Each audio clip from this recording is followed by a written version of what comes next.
अपना नाम और शहर का नाम लिखकर किसी भी दिए गए नंबर पर SMS कर दें। हमारा नुमाइंदा फौरन आपसे राब्ता करेगा। जरा सोचें, 2-2.5 हजार में आता क्या है?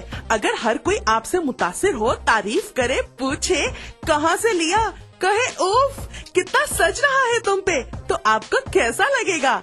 इसे दफ्तर में, दुकान पर, घरों में, काम की जगह पर, गर्ज कहीं भी पहना जा सकता है। ये वसीला सवाब भी है और बाइसे रहमत, बरकत और फजीलत भी। अपने मुनासिब साइज की वजह से ये मर्दों खवातीन दोनों को बहुत जचता है। इन तमाम नगीनों की तादाद और तरतीब बहुत ही खास अंदाज में रखी गई है। इनके नायाब चुनाव में इनकी तासीर और अहमियत का बहुत ख्याल रखा गया है। Super emerging premium quality technology से 1 ग्राम गोल्ड प्लेटिंग के जरिए इस लॉकेट की बेहतरीन धात को महफूज कर दिया गया है, जो सोने से भी बढ़कर शानदार और चमकदार है। और इसमें जड़े white diamond cut American stones को उसी टेक्नोलॉजी पर तराशा गया है जिस पर दुनिया के अब तक के सबसे कीमती हीरो को तराशा गया है। इससे खारिज होने वाली रोशनी कई रंगों में तकसीम हो जाती है और चाहे रोशनी ज्यादा हो या कम, ये नायाब जरकून मुसलसल झिलमिलाते रहते हैं। इस लॉकेट और चेन की सतह इस कदर आला मयार की है कि पहनने में नर्म, मुलायम और बहुत कंफर्टेबल है। सच कहते हैं, सब कुछ फानी है, कुछ न रहेगा, बस रहेगा तो नाम अल्लाह का। इसलिए कभी पुराना न होने वाला ये लॉकेट नमी के असरात से पाक, मरी की शदीद सर्दी हो या सिप्पी की चिलचिलाती गर्मी, इस लॉकेट पर कोई असर नहीं पड़ेगा। इसकी शानदार माइक्रो गोल्ड प्लेटिंग की वजह से ये हमेशा पहले दिन की तरह चमकदार रहेगा। बारिश का पानी या पसीना भी इसकी दमक और सुनहरी रंगत का कुछ बिगाड़ नहीं सकते। सारा साल, हर मौसम और हर तरह के हालात में इसकी शानो शौकत पर आंच नहीं आ सकती। तुर्की के अजीम तरीन खत्तात इब्नुल हसन रोमी के शाहकार फनपारे से लिया गया अरबी का ये नायाब रस्मुल खत, इसमें रब की अजमत और बड़ाई का शानदार नमूना है। इसे हूबहू ऐसा बनाना नफासत और आला कारीगरी की एक अनमोल मिसाल है, जबकि हदिया है सिर्फ और सिर्फ 2499 रूपए।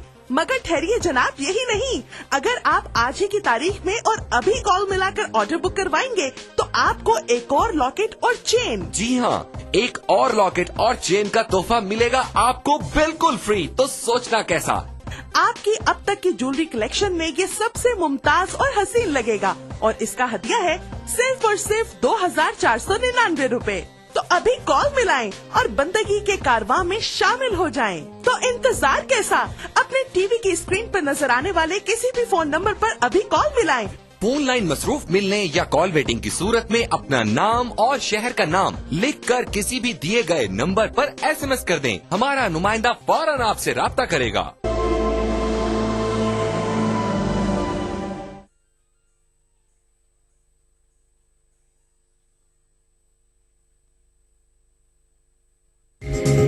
ETV उर्दू पर अगला प्रोग्राम। इस प्रोग्राम को पेश करने में ताउन कर रहे हैं Shri ultra red oxide, Bharat का एकमात्र जंग रोधक सीमेंट। हमदर्द जिब्रीन और अपने लीवर को बनाइए स्ट्रॉन्ग।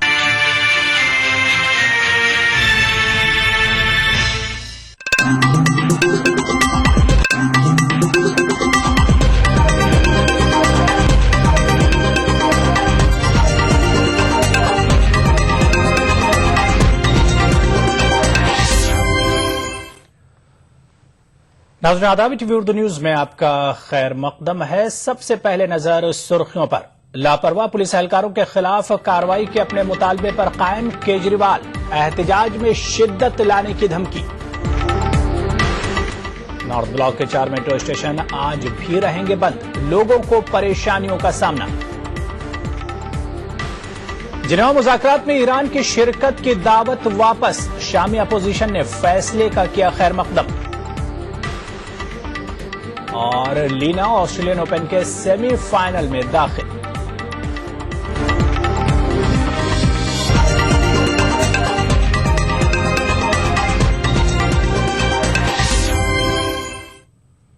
तो बुलेटिन में सबसे पहले बात अरविंद केजरीवाल के एहतजाज की करेंगे। दिल्ली की रफ्तार, दिल्ली पुलिस और दिल्ली हुकूमत के बीच टकराव के सबब थमी हुई है।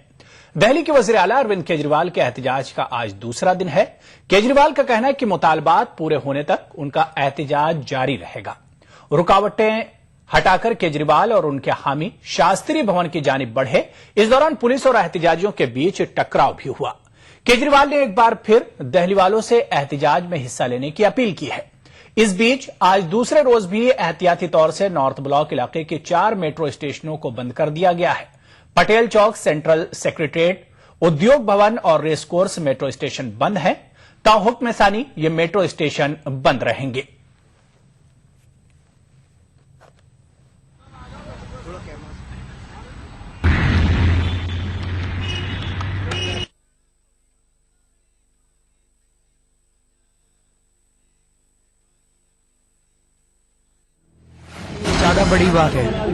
ज्यादा बड़ी बात यह है कि हम यहाँ क्यों बैठे हैं। हम यहाँ अपनी कोई मांग नहीं है कि मेरा कोई घर कोई उजड़ गया या कुछ हो गया। मैं अपने लिए नहीं बैठा। ये जितने लोग आए हैं ये अपने लिए नहीं बैठे। हम ये मांग कर रहे हैं कि दिल्ली के अंदर अगर कहीं भी किसी महिला के साथ कुछ हो तो वहाँ के किसी ना किसी पुलिस ऑफिसर पे तो गाज गिरनी चाहिए। जवाबदेही तो तय होनी चाहिए। इट इज नॉट कि नो वन इज रिस्पॉन्सिबल। मेरा अपना ये मानना है और शायद जनता भी ये मानती है कि किसी भी इलाके के अंदर कम से कम 90% से ज्यादा क्राइम पुलिस की साठगांठ से होता है। पुलिस वालों को पता होता है। तो इसकी शुरुआत करते हैं। शुरुआत इन 3 मुद्दों से करते हैं। एक, महिला का दानिश महिला का गैंगरेप हुआ, उसके एसएचओ को सस्पेंड करो। एक महिला को जला दिया गया, पुलिस वालों ने कई दिनों तक अरेस्ट नहीं किया, परसों रात को जाके अरेस्ट किया हमारे धरने की धमकी की वजह से। उस एसएचओ को सस्पेंड करो। वहां पे सेक्स और ड्रग रैकेट चल रहे हैं खिड़की एक्सटेंशन में, वहां के एसएचओ ने और दोनों एसीपी ने काम करने से उनको सस्पेंड करो। हम तो यही मांग कर रहे हैं। एक बार ये शुरुआत होगी तो उसके बाद कहीं भी कुछ होगा तो हम मांग करेंगे भाई यहाँ पे भी इसको ठीक करो। दिल्ली के अंदर बताते हैं 100-125 के करीब हैं, 150-200 एसएचओ वो इंस्पेक्टर वही रोटेट होते रहते हैं थानों में। दूसरों को मौका नहीं मिलता, यही पैसे देते हैं। तो एक एसएचओ अगर 20 लाख रुपए देके 50 लाख रुपए देके आएगा तो सर वो पैसे तो कमाएगा। इसको बंद करना है। सर एक चीज और देखी जा रही है, जैसे कि धरना हो रहा है, मेट्रो स्टेशन बंद है, आम जनता को काफी ज्यादा बहुत दिक्कत हो रही है। मेरे को भी लग रहा है बहुत दिक्कत हो रही है। और शिंदे साहब को ये मेट्रो स्टेशन बंद नहीं कराने चाहिए, उनको तुरंत खुलवाने चाहिए।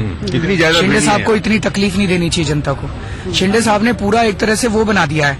यहाँ पे इस एरिया के अंदर 26 जनवरी का वक्त है, जिससे मैं आ रहा हूँ, इस एरिया के अंदर इस एरिया को पूरा वो कर दिया, बैरिकेड कर दिया। ये जेल बना दी गई है ये एरिया।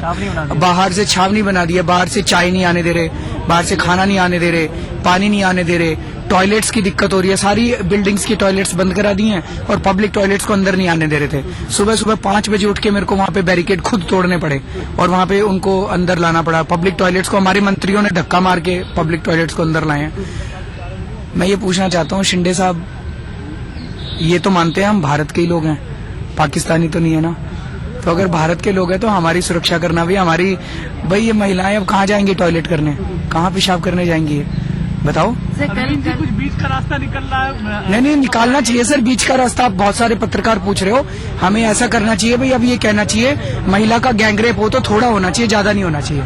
ये बीच का रास्ता निकाल लेते। महिला का 50% अभी बर्न हुआ था उस लड़की का।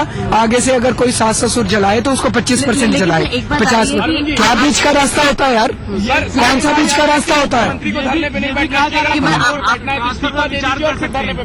इस सुझाव पे क्या कहेंगे आप? हाँ ये बीजेपी कांग्रेस वाले कह रहे हैं ना। मैं उनको मुख्यमंत्री सर मैं कहने दोगे तभी तो कहूंगा। ये बीजेपी कांग्रेस वाले कह रहे हैं। मैं उनको ये कहना चाहता हूँ कि इस देश की राजनीति अब बदल रही है, समझ जाएं। अब इस देश की राजनीति बंद एयर कंडीशनड कमरों से नहीं चलेगी। अब इस देश की राजनीति तो जनता के बीच में रहने से ही चलेगी, सड़कों से चलेगी। या तो वो बदल जाए। जिस चीज को वो लोग एनार्की कह रहे हैं उसी को कई लोग डेमोक्रेसी कहते हैं। सर आपने अपने आप को एनार्किस्ट बोला है, वो लोग नहीं कह रहे। हाँ आपने पूछा था वो लोग कह रहे थे। आपने बोला आपने पूछा आप नहीं व्यंग में क्यों बोला था? बिल्कुल ठीक बोला था। अरविंद, आपने गृह मंत्री पे सवाल उठाया। मुख्यमंत्री होने के नाते प्रधानमंत्री से भी मिल सकते हैं, एक बार उनसे भी जाकर के शिकायत कर सकते हैं, जो प्रोटोकॉल के तहत आपको मिलने की उनकी पूरी परमिशन है। अब एक बार उनसे मिलकर गृहमंत्री की शिकायत क्यों नहीं कर सकते? अब या राष्ट्रपति से आप मिले? मैं पहले पुलिस कमिश्नर से मिला, फिर उसकी शिकायत करने एलजी के पास गया, फिर उसकी शिकायत करने गृह मंत्री के पास गया, फिर अब आप कह रहे हैं उसकी शिकायत करने प्रधानमंत्री के पास जाऊँ, फिर उसकी शिकायत करने राष्ट्रपति के पास जाऊँ। ये क्या है? उनको नहीं दिख रहा क्या? अरे कब बहुत शिकायतें हो गई यार, ये आपके माध्यम से सब उनको दिख रहा है। कोई संपर्क करने की किसी प्रकार की कोशिश की गई है? पुलिस ने आपको कहा कि आप धरना यहाँ से जंतर मंतर पे वो लोग ये कह रहे हैं कि हम जंतर मंतर चले जाएं। शिंदे कौन होता है कहने वाले? मैं दिल्ली का मुख्यमंत्री हूँ, शिंदे है। दिल्ली का मुख्यमंत्री तय करेगा कि वो कहाँ बैठेगा, वो जंतर मंतर पे बैठेगा कि वो राजपथ पे बैठेगा, ये दिल्ली का मुख्यमंत्री तय। एक मिनट,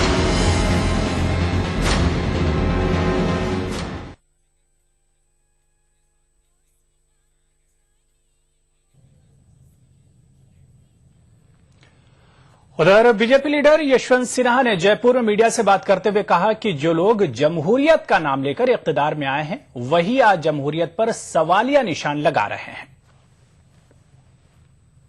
पार्टी जो अभी अभी बनी उसने अगर दिल्ली में 28 सीटें जीतने का काम किया है तो ये भारत के प्रजातंत्र में ही संभव हो सकता था, अन्यत्र नहीं। और इसलिए मैंने कहा था कि वही लोग जो जीत के आए हैं वही लोग आज भारत के प्रजातंत्र के ऊपर प्रश्न चिन्ह उठा रहे हैं। आम आदमी पार्टी के लीडर कुमार विश्वास के मलयाली नर्सों के खिलाफ मुतनाज़ा रिमार्क पर कांग्रेस कारकुनों ने कोची में आम आदमी पार्टी के दफ्तर में तोड़फोड़ की और एहतजाज किया। कांग्रेस कारकुनों ने कुमार विश्वास के खिलाफ केस दर्ज करने की मांग की।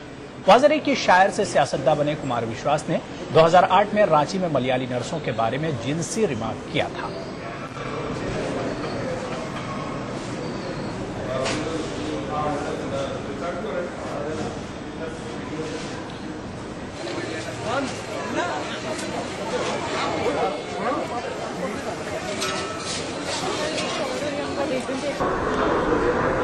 Myself, a volunteer of Aam Aadmi Party, was present when this unfortunate incident happened in our state committee office today around 4:45 p.m.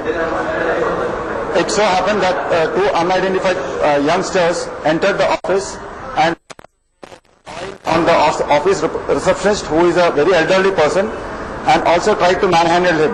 Despite that, they tried to damage all our furniture and tried to attack our senior volunteer sitting over here. आगे बढ़ेंगे। Congress leader Sanjay Nirupam का कहना है कि महाराष्ट्र में जल्दी ही बिजली सारिफिन को 15 से 20% तक छूट मिलने वाली है। उन्होंने मुंबई में मीडिया से बात करते हुए कहा कि 1-2 रोज में होने वाली काबीना की मीटिंग में जल्दी ही महाराष्ट्र हुकूमत इस सिलसिले में कोई मुस्बत फैसला लेगी। वाज़ेह है कि संजय निरुपम महाराष्ट्र में बिजली बिल में कमी को लेकर अपनी ही हुकूमत और बिजली कंपनियों के खिलाफ महाज खोले हुए थे। बिजली दर कम करने के लिए पिछले 20 दिनों से हम एक आंदोलन चला रहे हैं। आंदोलन का निशाना 2 लोग हैं, एक सरकार है और दूसरा रिलायंस कंपनी या फिर प्राइवेट ऑपरेटर जो कह लें। तो सरकार ने एक सकारात्मक भूमिका ली और संभवतः आज या कल में जब भी कैबिनेट की मीटिंग होगी उस बैठक में एक फैसला होने जा रहा है जिसमें मुंबई के जितने भी बिजली उपभोक्ता हैं उनको सब्सिडी के माध्यम से या सरकार जो कर लेती है उनके उसमें कटौती के माध्यम से लगभग 15-20% के आसपास राहत मिलेगी। बुलेटिन में फिलहाल लेंगे छोटा सा ब्रेक। कुछ और खबरों के साथ जल्द हाजिर होंगे।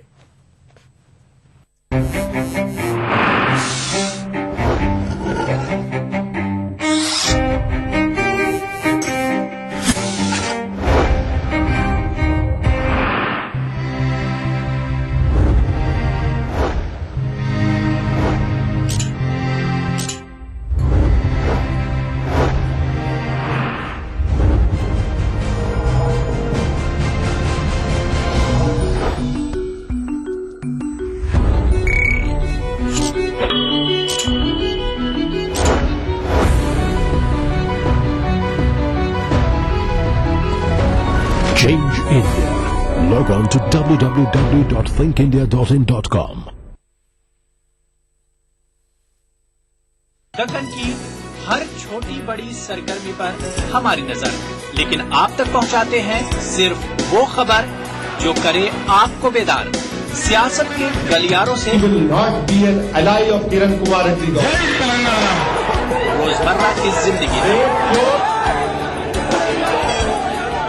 दक्कन के गोशे गोशे से आप तक खबरें पहुंचाता दक्कन नामा, रोजाना शाम 6:30 बजे।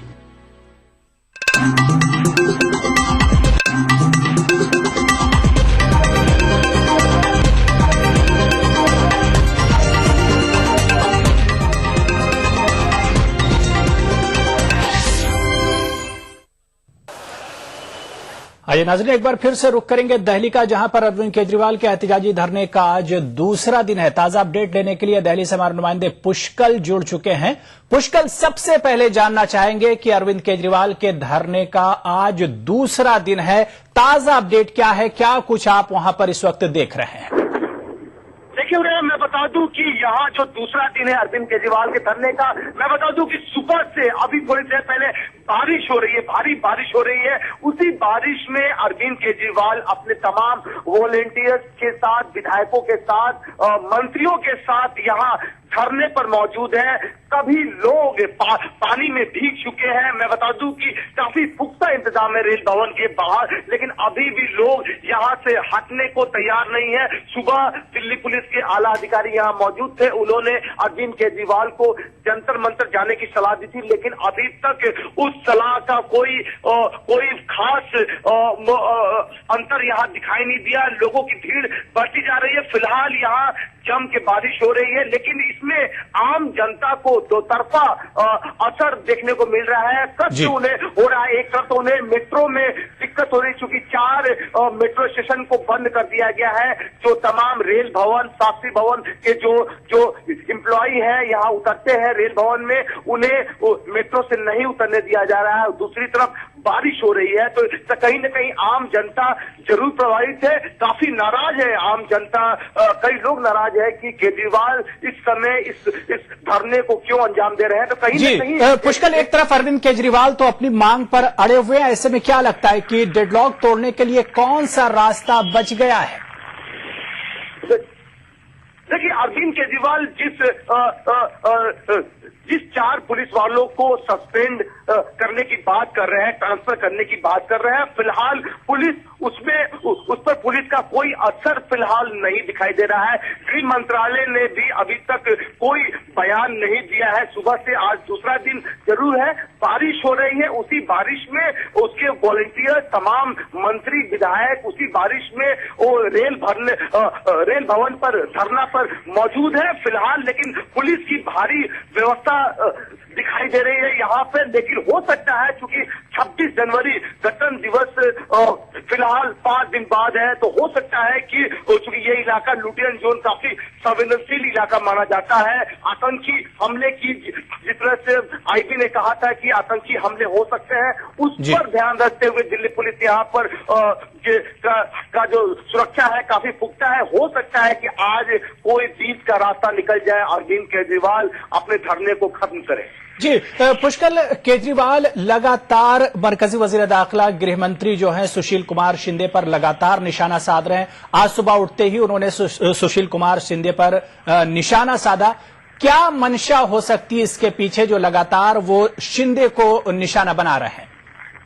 देखिए, जिस तरह से उन्होंने सुबह उठते ही शिंदे पर निशाना जरूर साधा है, गृह मंत्री पर, कि उन्हें चैन से हम सोने नहीं देंगे। उनका पहला बयान ये था कि हम गृह मंत्री को चैन से सोने देंगे। तो कहीं न कहीं एक तरह से पूरे पुलिसिया विभाग और गृह मंत्रालय पे एक तरह से निशाना जरूर है केजरीवाल का। साफ तौर से वो उस 4 पुलिस अधिकारियों पे एक तरह से ये पर्सनल ईगो की बात जरूर दिखाई जा रही है। जनता की नोक पर केजरीवाल जिस तरह से ये धरना प्रदर्शन कर रहे हैं, कहीं न कहीं कानून के दायरे में नहीं है, संविधान के दायरे में नहीं है। जिस तरह से उन्होंने पद और गोपनीयता की शपथ ली थी मुख्यमंत्री और मंत्री के तौर पे, तो कानून और संविधान से ये परे जरूर है। उन्हें इस तरह की बातें नहीं करनी चाहिए थी, धरना आंदोलन नहीं करना चाहिए था, क्योंकि वो किसी राज्य के प्रमुख हैं, मुख्यमंत्री हैं। लेकिन जिस तरह से लोकसभा कैंपेन की बात कही जा रही है, राजनीति जरूर इसमें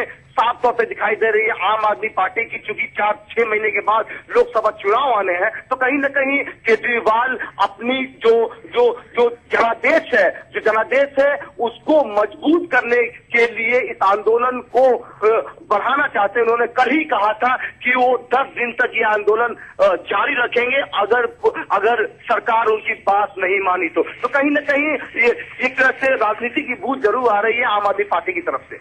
जी पुष्कर, अगर अभी ताजा हालात की बात करें, अब से कुछ देर पहले आम आदमी पार्टी के जो कारकुन हैं उनके दरमियान और पुलिस के दरमियान थोड़ी सी झड़प भी हुई थी।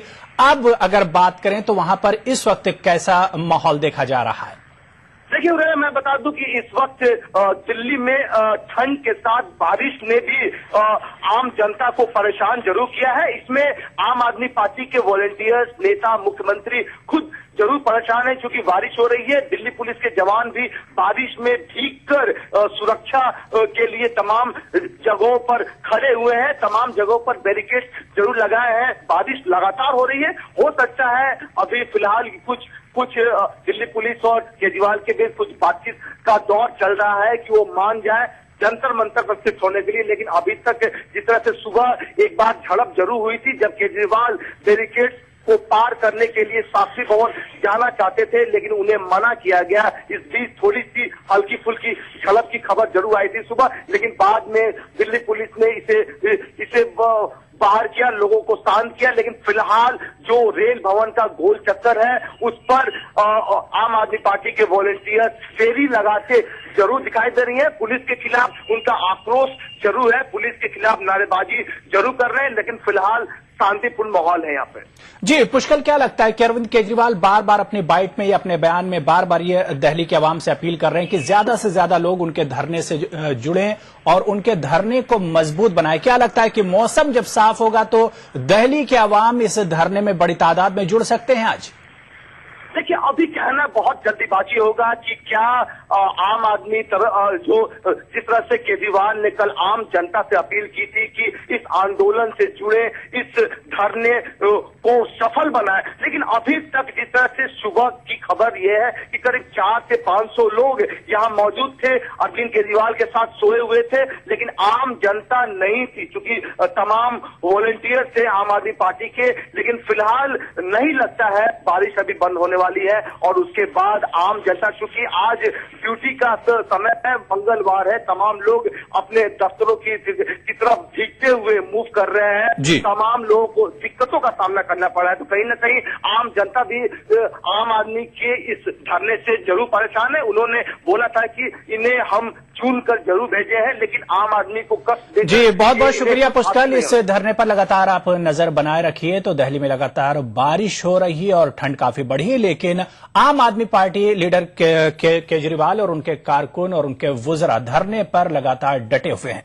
और अब आइए आपको सुनवाते हैं कि मेट्रो रेल बंद होने से आम आदमी को किस तरह की परेशानियों का सामना करना पड़ रहा है। जो भी है, एक तो परेड की भी दिक्कत है और साथ में धरने की वजह से भी प्रॉब्लम तो काफी होती है, क्योंकि ऑफिस टाइम पे नहीं पहुंच पाते हैं, अटेंडेंस लेट मार्क हो जाती है, छुट्टी कट जाती है, तो दिक्कतें तो काफी हैं। और जो भी है ठीक है, जैसा भी चल रहा है।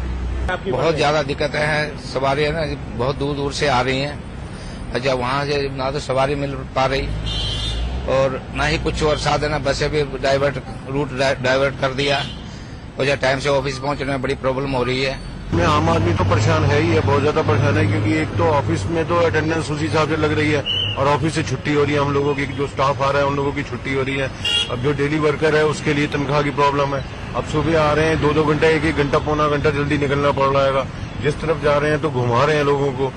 अगर ये प्रोटेस्ट है, प्रोटेस्ट का मुद्दा सही हो सकता है, मगर प्रोटेस्ट का तरीका बिल्कुल गलत है। आम आदमी इससे में परेशान है। बिल्कुल जाम हो रखा है सर यहाँ पे। हाँ जी, बहुत परेशानी हो रही है सर। आरकेपुरम से आने में कम से कम पौना घंटा लगे यहाँ पे।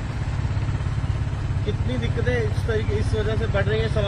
सवारी भी कम मिल रही है सर, और काम में मतलब बहुत परेशानी है। जाम इतना है कि मतलब कृषि भवन और उद्योग भवन की तरफ तो आने में डर ही लगता है सर को। यहाँ पे आएंगे तो कम से कम 1.5-2 घंटे खराब हो जाएंगे। और अब आइए आपको सुनवाते हैं कि बीजेपी तर्जुमान प्रकाश जावड़ेकर का इस धरने को लेकर क्या कुछ कहना है। पहले तो वो कह रहे थे कि लोग ना आए, अब कह रहे हैं कि लाखों लोग आए। रोज एक पलटी मारने का काम केजरीवाल करते हैं, उसी का ये नमूना है। लेकिन उससे बड़ी गंभीर बात 2 है। पहले तो 26 जनवरी के संबंध में जो बयान केजरीवाल ने दिया है उसकी हम भर्त्सना करते हैं, क्योंकि 26 जनवरी गणतंत्र का दिवस है। संविधान वहीं कांग्रेस तर्जुमान मीम अफजल ने भी इस धरने को बयान दिया है। देश देख रहा है कि किसकी मिली भगत हो सकती है। आप देख रहे हैं कि भारतीय जनता पार्टी तो एकदम आइसोलेट हो गई है और परेशान है, और यही उसका रिएक्शन है।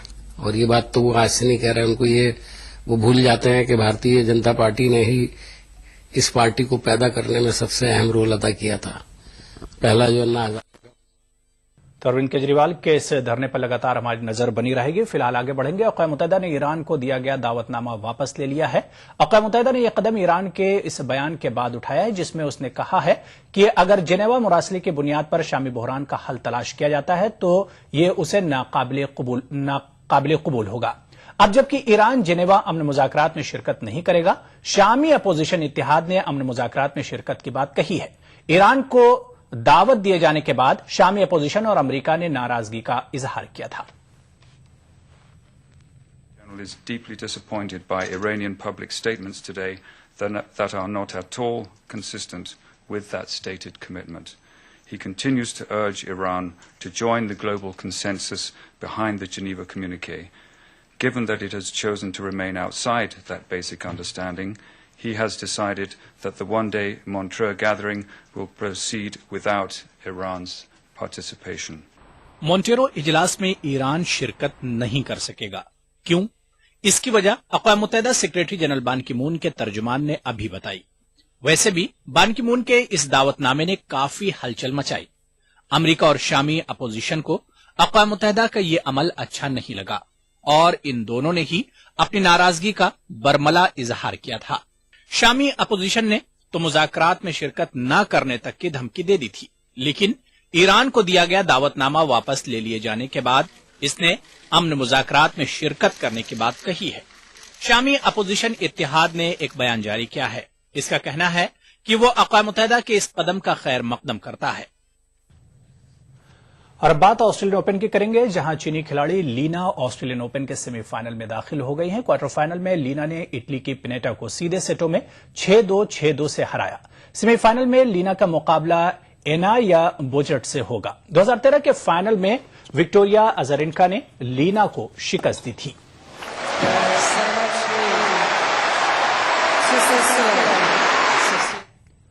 तो खबरनामे में फिलहाल इतना ही। आदाब।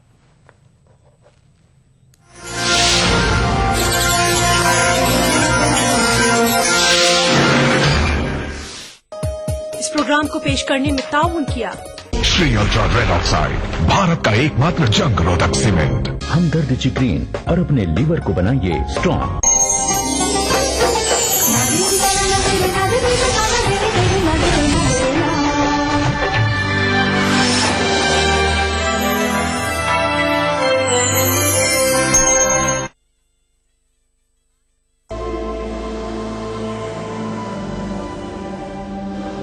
इंसान सदियों से जेवरात इस्तेमाल कर रहा है अपनी जीनत और शख्सियत के निखार के लिए। बतौर मुसलमान हम पत्थरों और कीमती धातों की अहमियत और अफातियत को मानते हैं। इन तमाम बातों को मद्देनजर रखते हुए कोरल ब्रांड्स लाया आपके लिए अनमोल और नायाब तर्ज का एक लॉकेट। खालिक कायनात के इसमें मुबारक वाला अमेरिकन डायमंड कट स्टोन से मुज़य्यन ये हसीन जाज़बे नजर 1 ग्राम माइक्रो गोल्ड प्लेटेड लॉकेट और चेन। यूनिक सिंगापुरी डिजाइन, ये लॉकेट आपकी शख्सियत को अपनी दमक और एक्स्ट्रा ग्लिटरिंग पावर से ऐसे निखारेगा कि हर देखने वाली आंख दंग रह जाएगी। ये लॉकेट महज जेवर ही नहीं बल्कि खास अंदाज से जुड़े डायमंड कट अमेरिकन स्टोन्स का अनोखा करिश्मा है। कोई आम सा आर्टिफिशियल सेट भी खरीदे तो भी 2 से 3 हजार तो खर्च हो ही जाएंगे, मगर इस 1 ग्राम माइक्रो गोल्ड प्लेटेड चेन और इसमें रब के लॉकेट का हदिया है महज 2499 रुपए। जी हाँ, अपनी खूबसूरती और कम कीमत की वजह से तेजी से मकबूल होने वाले इस लॉकेट और चेन का हदिया है सिर्फ और सिर्फ 2499 रुपए। मिलने मिलाने के लिए भारी भरकम जेवरात न सही मगर हल्की फुल्की ज्वेलरी तो लाजमी है। इस्लाम वैसे भी सिनफे नाजुक के सजने संवरने को पसंद करता है और अगर अपना हार सिंगार अल्लाह के बाबरकत नाम से करें तो फिर तो सुभान अल्लाह। हर दिल को खींच लेने वाला, नजरों को लुभाने वाला, निगाहों में बस जाने वाला ये अनमोल लॉकेट स्क्रीन पर दिखाए जाने वाले किसी भी नंबर पर कॉल मिलाकर अभी ऑर्डर करें और घर बैठे इस रहमतों और बरकतों भरे लॉकेट को हासिल करें। इसकी मार्केट वैल्यू इससे कहीं ज्यादा है, मगर रिश्ता अकीदत की वजह से इसका हदिया है सिर्फ और सिर्फ 2499 रुपए।